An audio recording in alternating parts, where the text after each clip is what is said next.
Jules Holland thing, I was terrified, but we all were, and I could see it. I watched the performance, and I was like, my teeth were chattering. I was just, Jules Holland is such a huge deal, and also like Paul, who plays the drums with me. I had another drummer that played with me, and then Paul came in, and it was his first ever show, and we had like 2 rehearsals, so it was literally very kind of, we were all kind of feeling each other out as musicians. Like, well, we knew each other, we never played before, so it was like a very new thing. So to put that on national TV was a bit of a terrifying prospect. Yeah. So yeah, there's a huge element of that with the Jules Holland thing, because it's just such a big deal. Yeah. So they tape it like 5 or 6 times and take an average length, and it was just so precise. You have to do loads and loads of different film takes. They just have to make sure that they know. I think it's just that it was, like, you know, otherwise it would just be shambles. And it's just, it's tight as a razor. Like, everything sounds phenomenal. Everything is set up beautifully. They take incredibly good care of you. But it is quite, you have to hit this mark and you have to do this thing. And so that's, I guess that added more to...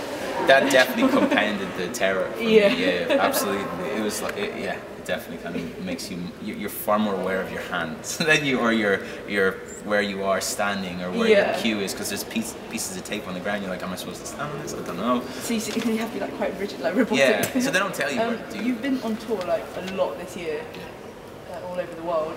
When do you get time to like write new songs and like new material and stuff? I'm kind of starting now.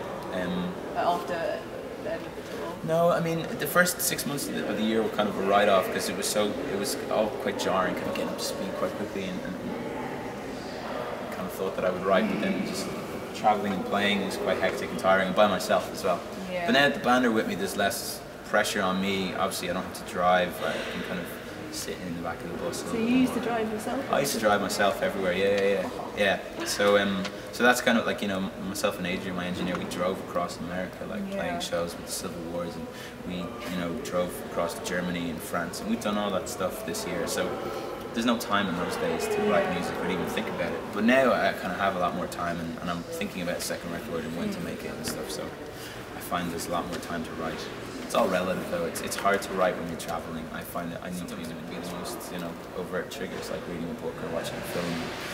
But rarely, like usually I'd just be sitting by myself and then just kind of something would strike me, and who knows where it came from or what triggered it. I'm sure that it was something that, like, you know, you can put yourself in positions by, you know, reading inspiring things or watching inspiring things or staring at a beautiful painting, and that will kind of spark the synapses in your brain that will make you creative. I don't know much about the brain, but I think that makes perfect sense. And